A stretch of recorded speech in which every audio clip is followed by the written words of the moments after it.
Chapitre 4. Apprentissage. On raconte une histoire à propos du roi vainqueur, le conquérant de l'île qui devint ultérieurement le duché de Bauge. Très peu de temps après avoir annexé les terres de bord du sable, il fit mander la femme qui, ne se fût-il pas emparée de son pays, puis était la reine de bord du sable.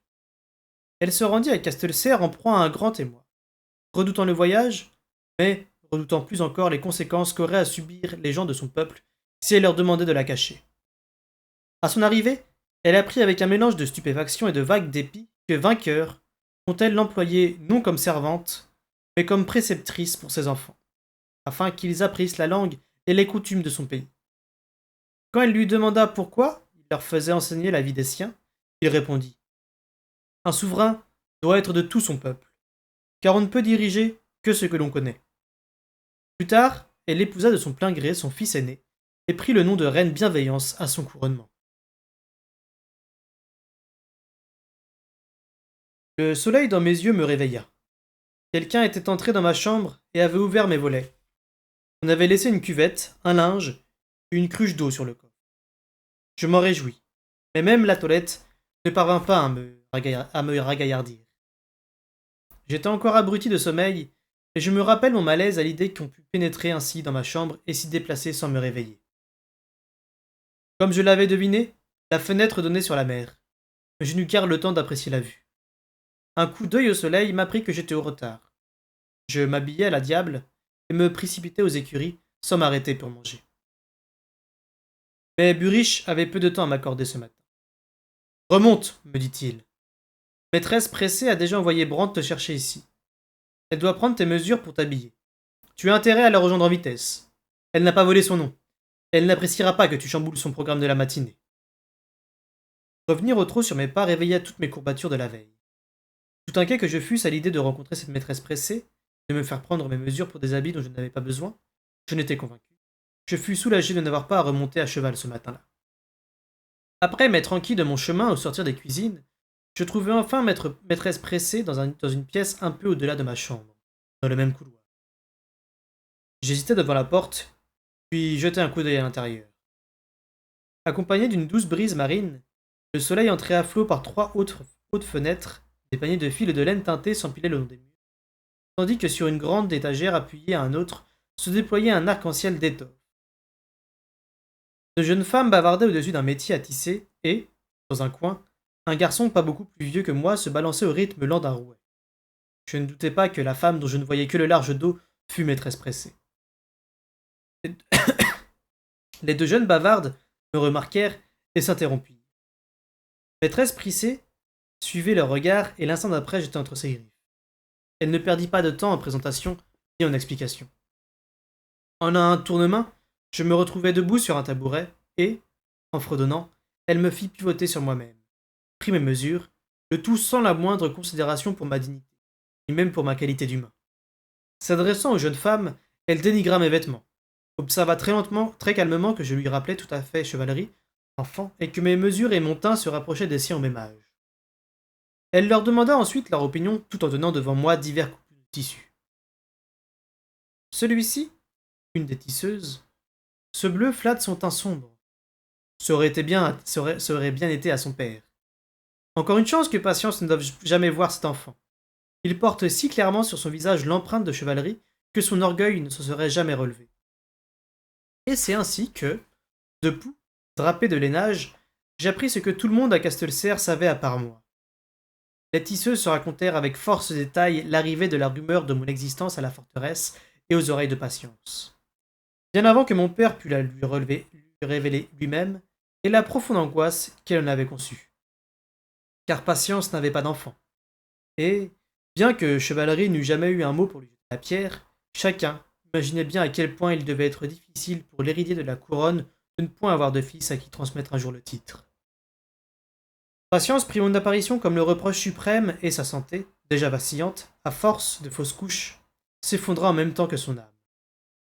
Pour son bien, autant que par rectitude de caractère, Chevalerie avait renoncé au trône et ramené son épouse valétudinaire dans les terres et le climat accueillant de sa province d'origine.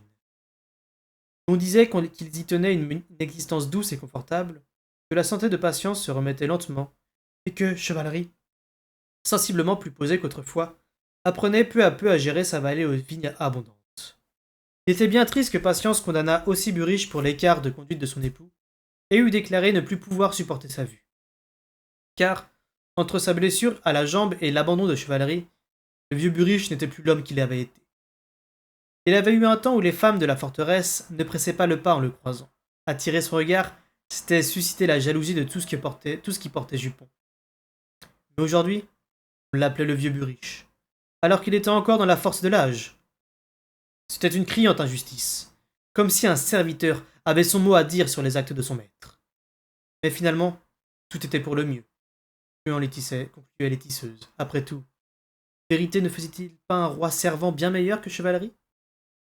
Ce dernier était si rigoureusement aristocratique qu'en sa présence, chacun se sentait mesquin et débraillé. Il ne se permettait jamais le moindre écart de justice, et bien qu'il fût trop courtois pour dénigrer ceux qui ne l'imitaient pas, on avait toujours le sentiment que sa conduite parfaite était un reproche muet adressé aux misérables dotés d'une discipline plus relâchée. Mais, soudain, voilà que le bâtard était arrivé après tant d'années. Et, ma foi, c'était bien la preuve qu'il n'avait pas toujours été l'homme qu'il prétendait. Ah, vérité ça. C'était un homme parmi les hommes, un roi en qui le peuple reconnaissait la loyauté. Il n'avait pas peur de monter à cheval. Il maniait les armes aux côtés de ses hommes, et s'il lui était arrivé de s'enivrer ou de se montrer chahuteur, eh bien, il le reconnaissait sincèrement, bien digne du nom qu'il portait. Le peuple pouvait comprendre un tel homme et lui obéir.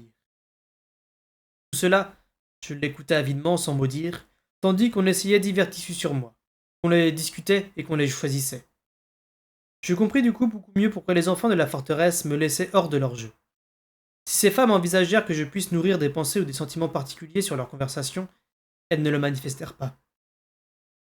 La seule remarque que me fit maîtresse pressée, autant que je m'en souvienne, portait sur le fait que je devais mieux me nettoyer le cou, après quoi, elle me chassa de la pièce comme un poulet agaçant, et je me retrouvai dans le couloir en route pour les cuisines dans l'espoir de trouver quelque chose à manger. L'après-midi, j'eus de nouveaux cours avec Odd, et m'exerçai tant et si longtemps que j'eus la conviction que mon bâton avait mystérieusement doublé de poids. Puis la table et le lit, puis à nouveau le réveil au petit matin, et le retour sous la tutelle du Buriche. Mon apprentissage dévorait mes journées, et les rares moments libres que je me trouvais étaient engloutis sous les corvées associées à mon enseignement. Travaux de céleri pour Buriche, ou nettoyage et rangement de l'armurerie pour Odd. À la date prévue, je découvris un après-midi rangé sur mon lit, non pas un, ni deux, mais 3 costumes, les bas compris. 2 étaient en tissu très ordinaire, de la teinte marron que la plupart des enfants de mon âge paraissaient porter. Mais le troisième était en fin tissu bleu et présentait sur la poitrine une tête de cerf brodée en fil d'argent. Buriche et les autres hommes d'armes arboraient un cerf bondissant comme emblème. Je n'avais jamais vu la tête seule que seule sur le pourpoint de royal et de vérité. Je considérais donc le dessin d'un œil émerveillé, mais non sans m'interroger sur la zébrure de fil rouge qui le barrait en diagonale. Ça veut dire que tu es un bâtard, me répondit abruptement Buriche lorsque je le questionnais. On te reconnaît de sang royal, mais bâtard quand même. C'est tout. C'est simplement une façon rapide de montrer que tu es de sang royal, mais pas de pure lignée. Si ça ne te plaît pas, tu peux changer d'emblème. Je suis sûr que le roi te l'accorderait. Un nom et un écusson à toi. Un nom? Bien sûr! C'est une requête assez banale. Les bâtards sont rares dans les maisons nobles, et surtout dans celles du roi, mais pas inconnus. Sous prétexte de m'enseigner l'art de bien traiter une selle, il m'entraînait dans la sellerie et passait en revue toutes les vieilles pièces de harnachement inutilisées. Entretenir et récupérer les vieux harnais était une des obsessions les plus curieuses de Buriche. Invente-toi un nom, et des armoiries, et ensuite demande au roi. Quel genre de nom? Je ne sais pas. Celui qui te plaira. Ce harnais-ci m'a l'air en mauvais état. On l'a rangé humide et il s'est piqué. Enfin, on va voir ce qu'on peut en faire. Je n'aurais pas l'impression que c'est pour de vrai. Quoi? Il me tendait une brassée de cuir à l'odeur âcre. Je la pris. Un nom que je me donnerais moi-même. Je n'aurais pas l'impression que c'est vraiment le mien. Qu'est-ce que tu comptes faire alors? Je pris une inspiration. C'est le roi qui devrait me nommer. Toi, tu rassemblais mon courage. Mon père, tu ne crois pas? Buriche fronça les sourcils.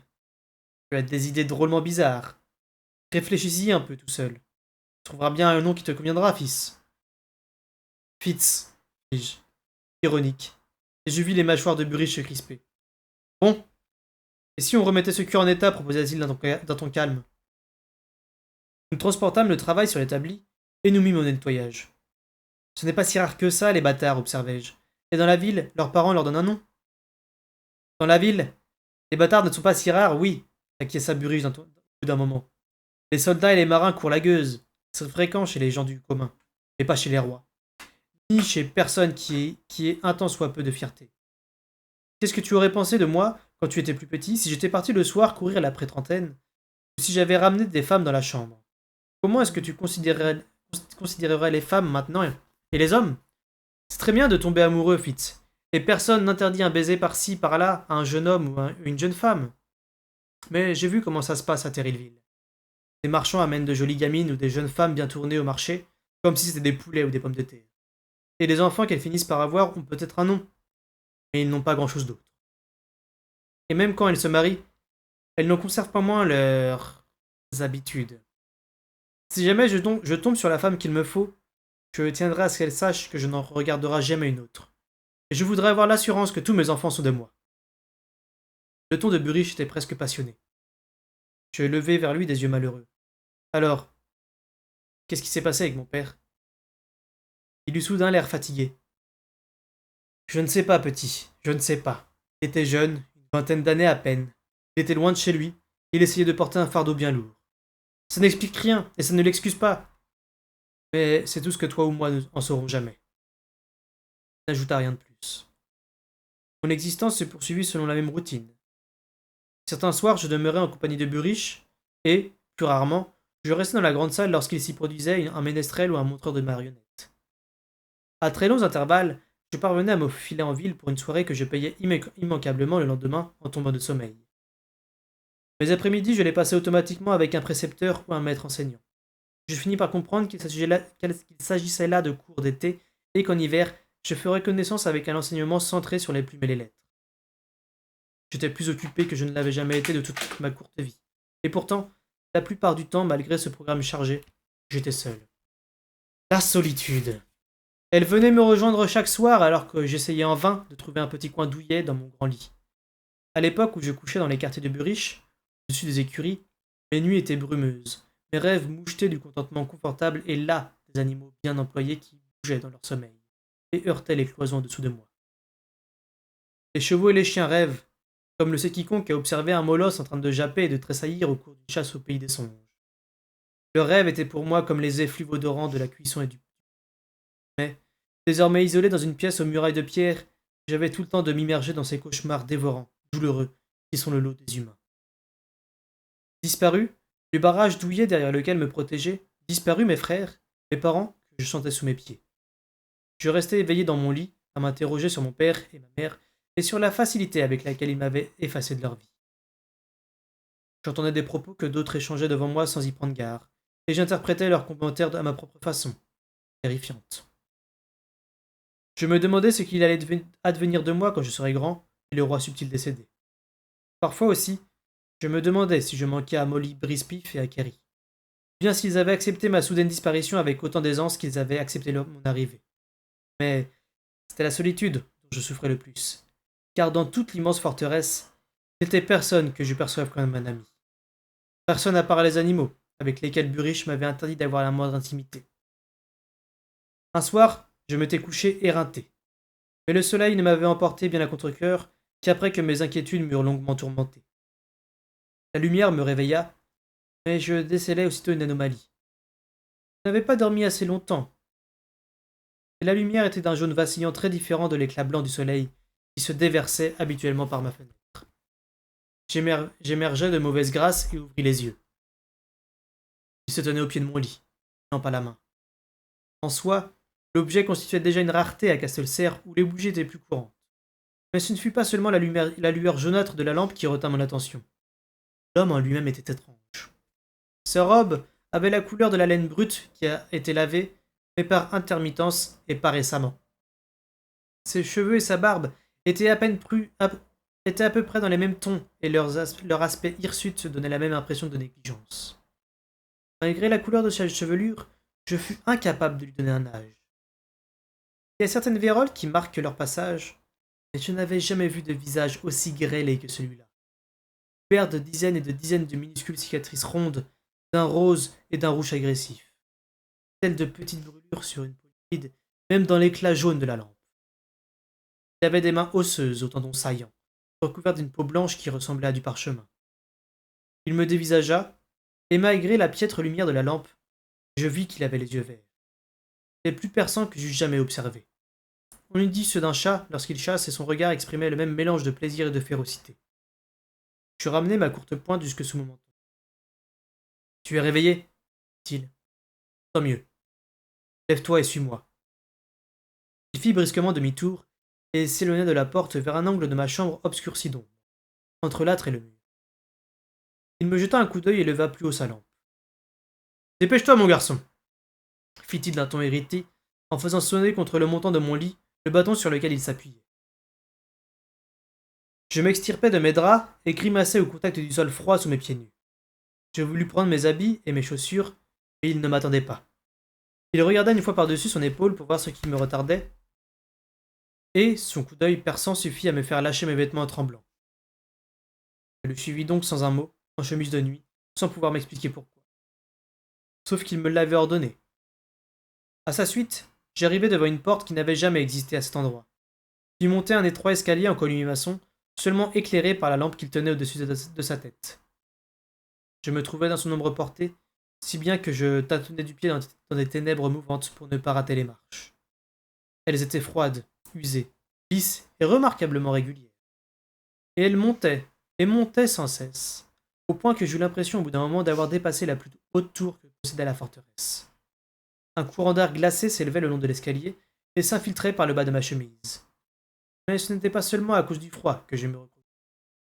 L'ascension continua, et enfin mon guide poussa une porte qui, pour être massive, n'en pivota pas moins sans bruit et sans difficulté. Il pénétra dans une pièce. Une chaude lumière tombait de plusieurs lampes suspendues par de fines chaînes à un plafond vert invisible. La pièce était vaste, facilement 3 fois plus que la mienne. Une de ses extrémités m'attira tout de suite, dominée par un énorme lit de bois doté d'un matelas de plumes et de coussins épais. Les tapis se chevauchaient sur le sol, entremêlant leur rouge écarlate, leur vert vif et leur bleu profond au pastel. Sur une table au bois couleur de miel sauvage trônait un saladier rempli de fruits si parfaitement mûrs que je sentis leur parfum de là où je me trouvais. Des grimoires et des rouleaux gisaient un peu partout, comme si leur rareté ne présentait aucun intérêt. 3 des murs étaient tendus de tapisseries représentant un paysage vallonné avec au moins des piémonts boisés. Je voulus m'approcher, mais... Par ici, dit mon guide sans s'arrêter, et il me conduisit à l'autre bout de la chambre. Là, le spectacle était différent. Une table dont une plaque de pierre formait le plateau occupait la scène. La surface en était fort roussie et tachée, et divers instruments y étaient posés, récipients, ustensiles, balances, mortiers, pilons, et bien d'autres dont j'ignorais le nom. Une fine couche de poussière s'étendait sur la plupart, comme si certains projets s'étaient vus abandonnés à mi-chemin des mois, voire des années plus tôt. Derrière la table, une étagère abritait une pagaille de rouleaux, certains bordés de bleu ou de doré. Il se dégageait de la pièce une odeur à la fois piquante et aromatique. Des paquets d'herbes séchaient sur une autre étagère. J'entendis un bruissement et aperçus un vague mouvement dans un angle éloigné. Mais l'homme ne me laissa pas le loisir de pousser mes recherches. La cheminée qui aurait dû réchauffer la partie de la chambre béait, noire et glacée. Les cendres qu'elle contenait semblaient humides et mortes. Cessant d'examiner la chambre, je regardai mon guide. Mon air effaré parut le surprendre. Il détourna les yeux pour les promener lentement sur la chambre. Après qu'il l'eut étudié un moment, je perçus en lui un agacement gêné. C'est... C'est un peu en désordre, plus qu'en désordre même. Mais basta, ça fait déjà un moment, et même un bon moment. Enfin, tout ça se réglera bientôt. Mais d'abord les présentations. Il fait un peu frisquet pour se balader avec seulement une chemise de nuit sur le dos, j'imagine. Par ici, mon garçon. Je le suivis à l'autre bout de la salle, plus accueillant. Il prit place dans un fauteuil en bois délabré drapé de couvertures. Quant à moi, j'enfonçais avec délice mes orteils nus dans les poils d'un tapis de laine. Je restais debout, devant lui, cependant que ses yeux de fauve me parcouraient de la tête aux pieds. Le silence se prolongea quelques minutes. Enfin, il parla. Tout d'abord, permets-moi de te présenter à toi-même. Tes origines sont visibles au premier coup d'œil. Subdil a préféré les reconnaître, car aucun démenti de sa part n'aurait convaincu qui que ce soit. Il se tut un instant et sourit comme amusé. Dommage que Galen refuse de t'apprendre l'art. Il y a des années, on en restreint l'enseignement de peur d'en faire un instrument trop couramment employé. Je parie que si le vieux Galen essayait, il découvrirait que tu es doué. Mais nous n'avons pas le temps de nous inquiéter de ce qui n'arrivera pas. Il soupira d'un air songeur et resta un moment silencieux. Soudain il reprit. Ulrich t'a appris à la fois à travailler et à obéir, deux domaines dans lesquels il excelle lui-même. Tu n'es pas particulièrement fort, ni rapide, ni brillant, ne te fais donc pas d'illusions. Mais tu acquerras la ténacité nécessaire pour abattre à l'usure ceux qui seront plus forts, plus rapides ou plus brillants que toi. Et cela représente davantage un danger pour toi que pour les autres. Mais, en ce qui te concerne pour l'instant, ce n'est pas le plus important. Tu es désormais l'homme lige du roi. Et tu dois maintenant te mettre dans la tête qu'il n'y a rien de plus important pour toi. Il te nourrit, t'habille, veille à ton éducation, et tout ce qu'il demande en retour pour le moment, ta loyauté. Plus tard, il requerra tes services. Telles sont les conditions selon lesquelles je serai ton professeur. Ton état d'homme lige du roi et ton absolue loyauté envers lui. Car si tel n'était pas le cas, il serait trop dangereux de t'enseigner mon art. Il se tut, et pendant un long moment, nous restâmes ainsi simplement à nous regarder. Acceptes-tu demanda-t-il enfin, et ce n'était pas une question de pure forme. C'était la ratification d'un marché. Oui, répondis-je. Puis, voyant qu'il attendait autre chose, je vous donne ma parole. Parfait. Et il mit toute sa sincérité dans ce mot. Autre chose à présent? M'as-tu déjà vu? Non. J'ai soudain conscience de la bizarrerie de la chose. Car bien qu'il y eût souvent des étrangers de passage à la forteresse, cet homme y vivait manifestement depuis très longtemps. Et je connaissais de vue, sinon de nom, tous les résidents. Sais-tu qui je suis, mon garçon? Et ce que tu fais ici? Je fis non de la tête en réponse aux deux questions. Eh bien, personne d'autre n'en sait rien non plus. Tu devras faire en sorte que cela ne change pas. Qu'il n'y ait pas le moindre doute dans ton esprit là-dessus. Tu ne dois parler à personne de ce que nous faisons ici, ni de ce que tu y apprends. Tu m'as bien compris? Mon acquiescement muet dut le satisfaire, car il se détendit dans son fauteuil. À travers sa robe de laine, ses mains osseuses agrippèrent ses genoux. Bien, bien. Allons. Je vais m'appeler Ombre. Et moi, je t'appellerai... Il se tut, et devant mon mutisme, il acheva lui-même. Mon garçon. Ce ne sont nos noms ni à l'un, ni à l'autre. Mais ça ira pour le temps que nous passerons ensemble. Je suis donc Ombre, et je suis un nouveau professeur. Oui, encore un. Le subtil t'a dégoté. Il lui a fallu du temps pour se rappeler que j'étais ici et de l'espace pour te donner le courage de me demander ce service. De mon côté, il m'a fallu encore plus longtemps pour accepter de t'enseigner. Mais c'est du passé. Quant à ce que je dois t'apprendre, voyons. Il se leva et s'approcha du feu. Il y plongea le regard, la tête penchée de côté, puis se baissa pour attraper le tisonnier et remua les brises pour activer les flammes. Il s'agit de t'enseigner le meurtre, plus ou moins. À tuer les gens, l'art raffiné de l'assassinat diplomatique. Bien, comment rendre aveugle ou sourd, ou encore comment affaiblir les membres, provoquer une paralysie, une impuissance ou une toux débilitante, ou déclencher une sénilité précoce ou la folie, ou... Mais peu importe. Tout cela, c'est mon métier. Et ce sera le tien, si tu l'acceptes. Sache a priori que je vais t'apprendre à tuer des gens. Pour ton roi. Pas à la façon spectaculaire que t'enseigne Odd, pas sur le champ de bataille, sous les yeux et les acclamations de tes camarades. Non. Je vais t'apprendre la manière furtive, sournoise, polie de tuer les gens. Tu y prendras peut-être goût, peut-être pas. Ce n'est pas de mon ressort. Mais ce à quoi je veillerai, c'est que tu sois efficace. Et aussi à une autre chose, car c'est la condition que j'ai posée au roi subtil. Que tu saches ce que tu apprends. Ce qui n'était pas mon cas à ton âge. Bien. Je dois donc t'enseigner à devenir un assassin. Cela te convient-il, mon garçon? J'ai hoché à nouveau la tête, avec hésitation, ne sachant que faire d'autre. Il me décochait un regard perçant. Tu sais parler, n'est-ce pas? Tu es déjà bâtard, mais tu n'es pas muet non plus, non? J'avalais ma salive. Non, messire, je sais parler. Eh bien, parle alors! Ne reste pas là à hocher la tête! Dis-moi ce que tu penses de tout cela, de moi, et de ce que je viens de te proposer. Invité à parler, je demeurais pourtant muet. Je ne parvenais pas à détacher mes yeux du village grêlé, des mains parcheminées, et je sentais le regard vert posé sur moi. Ma langue s'agitait dans ma bouche, mais n'y trouvait que silence. Les manières de l'homme m'encourageaient à parler, mais sa figure était plus terrifiante que tout ce que j'avais imaginé. Mon garçon, et, saisi par son ton doux, je croisai son regard. Je peux t'apprendre ce que je sais, même si tu me hais, ou même si tu méprises les leçons. Je peux t'enseigner mon art, que cela t'ennuie, que tu sois paresseux ou stupide. Mais je ne peux rien faire si tu as peur de me parler.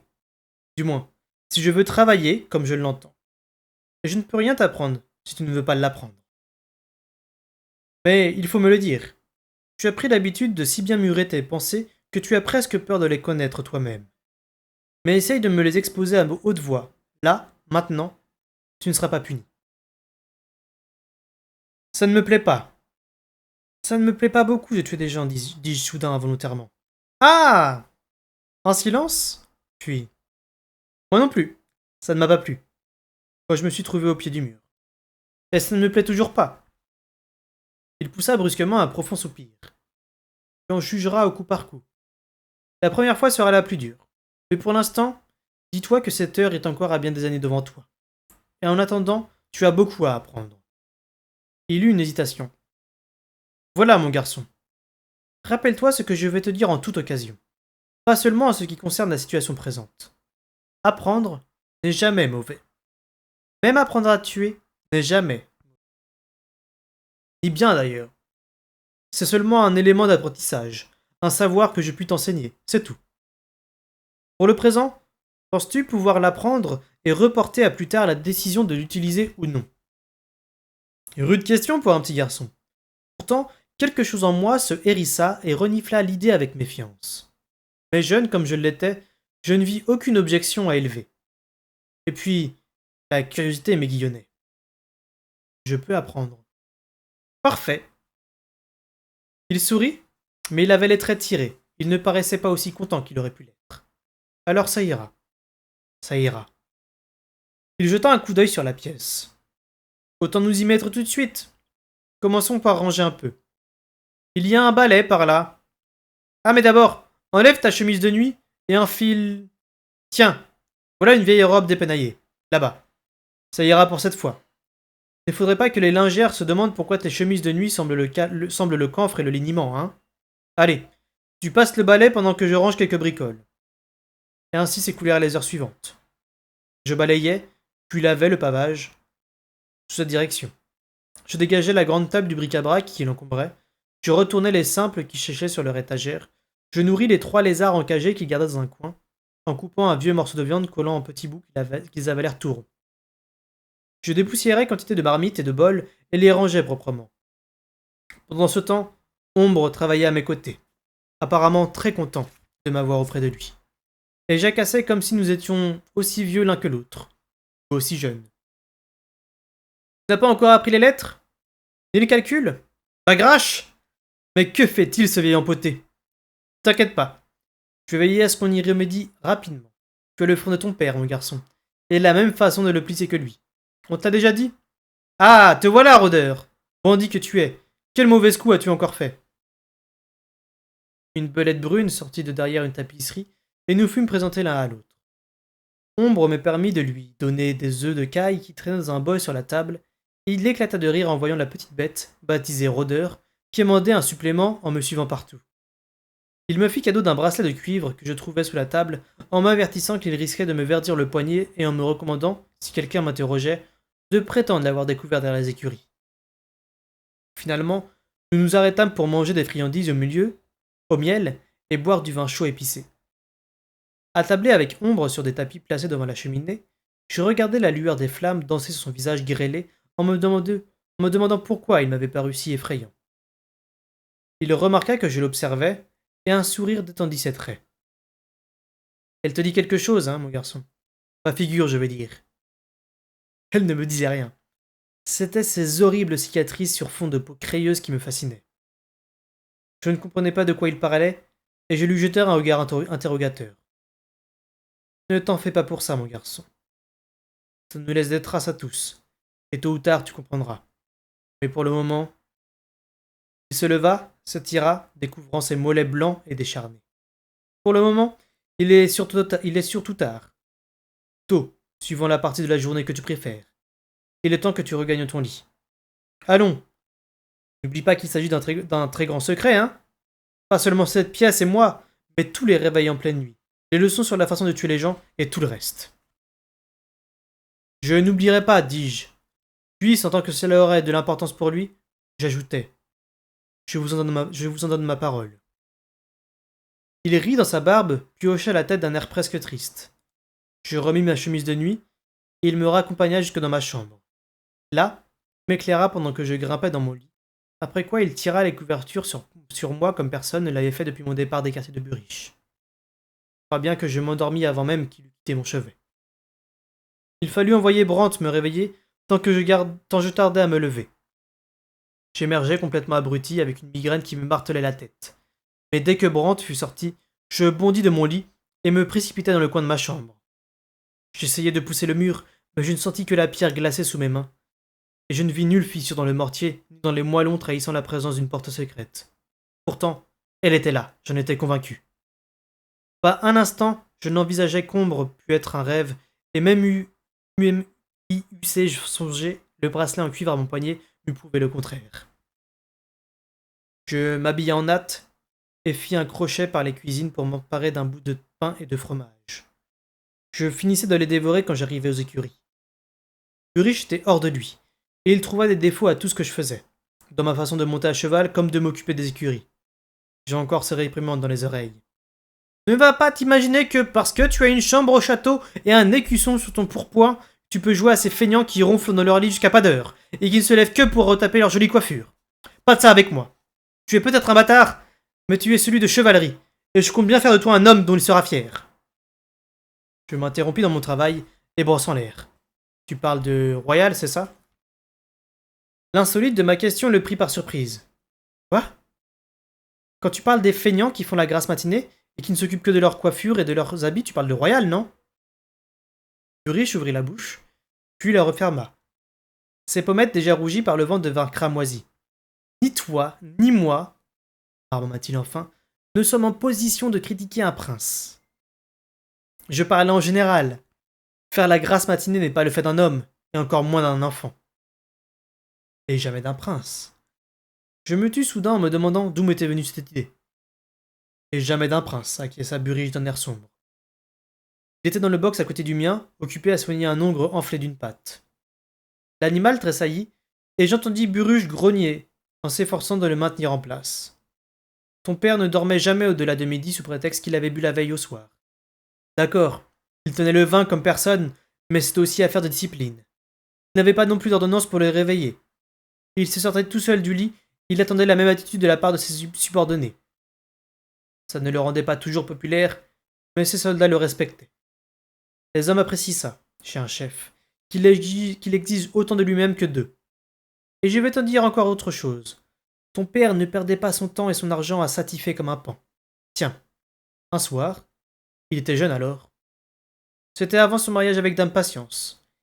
Il dînait à l'une des forteresses mineures. On m'avait installé pas très loin de lui à table. C'était un grand honneur. Et j'ai entendu une partie de sa conversation avec la fille du seigneur placée à côté du roi servant dans un espoir bien précis. Elle s'était enquise de ce qu'il pensait des émeraudes qu'elle portait, et il lui en avait fait compliment. Je me demandais, messire, si vous aimiez les joyaux, car vous n'en portez aucun ce soir. Elle a dit en minaudant. Alors il a répondu d'un air très sérieux que ses joyaux à lui étaient beaucoup plus gros et tout aussi brillants que les siens. Ah, et où cachez-vous de telles pierres? J'aimerais beaucoup les voir. Eh bien, il a dit, je serai heureux de vous les montrer plus tard dans la soirée, quand il fera plus sombre. J'ai vu la gamine rougir, s'imaginant déjà un rendez-vous galant. Et en effet, il l'a invité plus tard à l'accompagner sur les remparts, mais il a embarqué aussi la moitié des convives. Là, il a indiqué du doigt les lumières des tours de guet côtières qui brillaient dans le noir. Et il a dit à la gamine qu'il les considérait comme ses joyaux les plus beaux et les plus chers, et qu'il utilisait l'argent des impôts que versait son père à les maintenir toujours brillants. Ensuite, il a montré aux invités les lumières scintillantes des hommes de guet et de leur hôte sur les fortifications du château même qui les recevait. Et il leur a dit que lorsqu'ils regardaient leur duc, ils devaient considérer ces lumières comme des joyaux qui ornaient son front. C'était un beau compliment qu'il faisait au duc et à la duchesse, et les autres nobles en ont pris bonne note. Cet été-là, les Outriliens ont connu bien peu de succès dans leurs raids.